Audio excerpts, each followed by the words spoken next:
Good morning. We are in Doha now. So I will be FFR.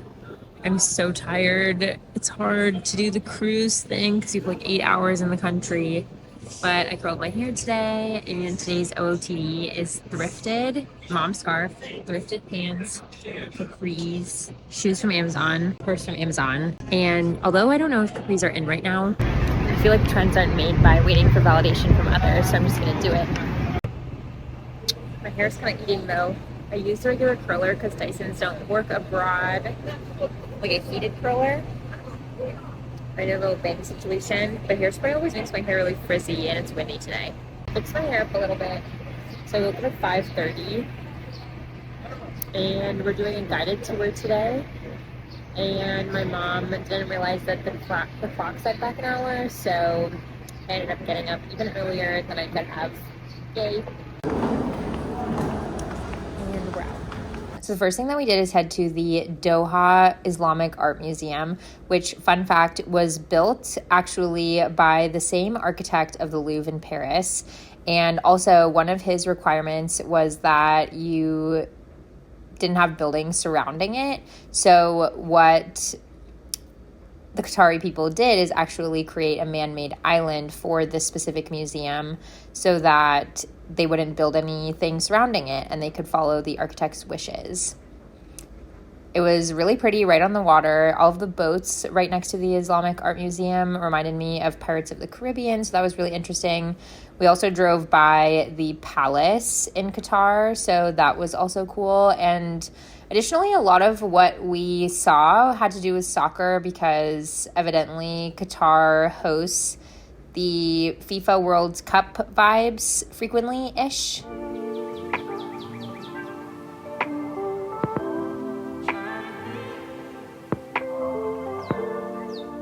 Okay, another photo stop. And here's the harbor situation, and then this is the palace where the king lives. Just low-key giving Aladdin. And the architecture and such, like these arches. And the tour guide was saying that the World Cup happens here a lot. So, and it's a big source of tourism.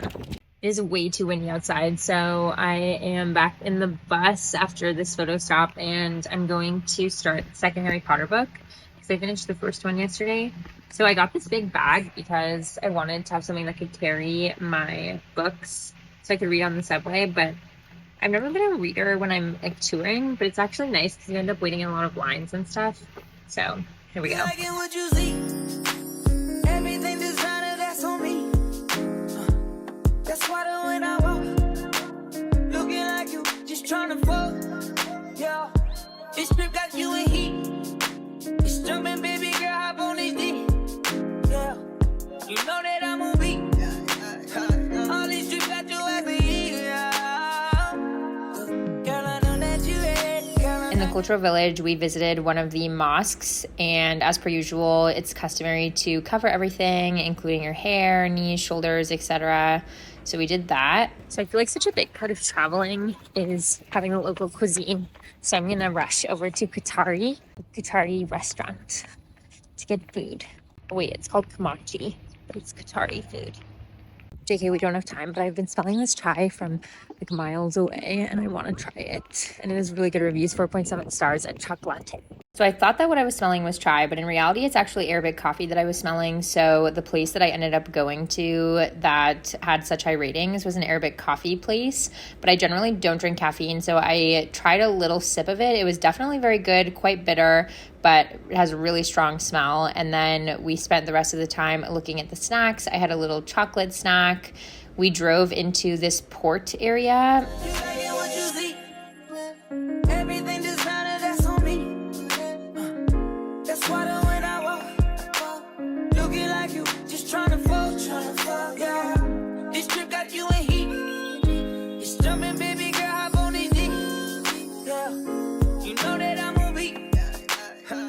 So we're in Pearl Harbor, one of the wealthiest areas of Doha. If you buy property here, they give you a yacht parking spot. The boat marina area was really reminding me of Monaco/Miami, so that was interesting to have a little taste of something else that I had seen before. So I guess we're in a new city, Lucille, and it's 5-star hotel.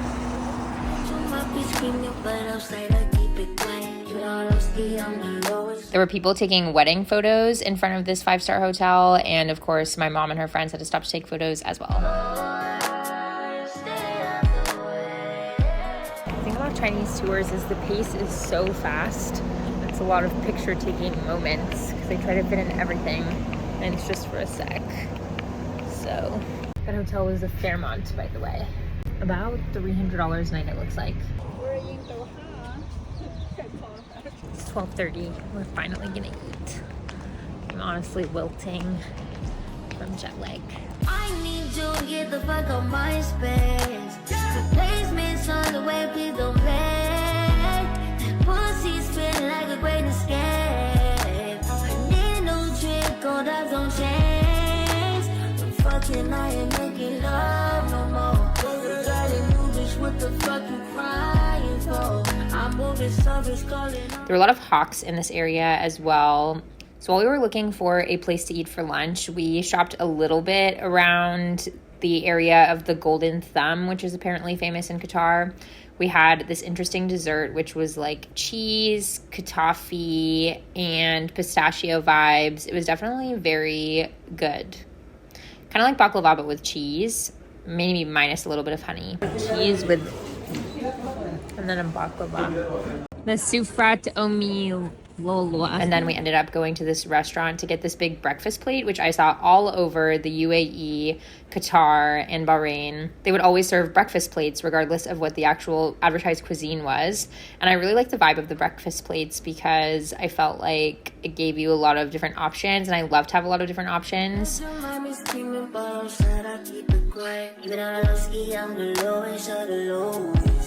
But if you can keep it, ain't nobody knows. Now, this cool circular looking building was the National Museum of Art in Qatar. And then we ended the day at this bazaar area, which had a lot of really colorful stores and a seafood market. So overall, I think Qatar was interesting. You could definitely do it in a day in case you have a layover here. I've had many layovers here and never actually got to see it. I think 8 hours felt sufficient to see Doha. And it was a really nice day.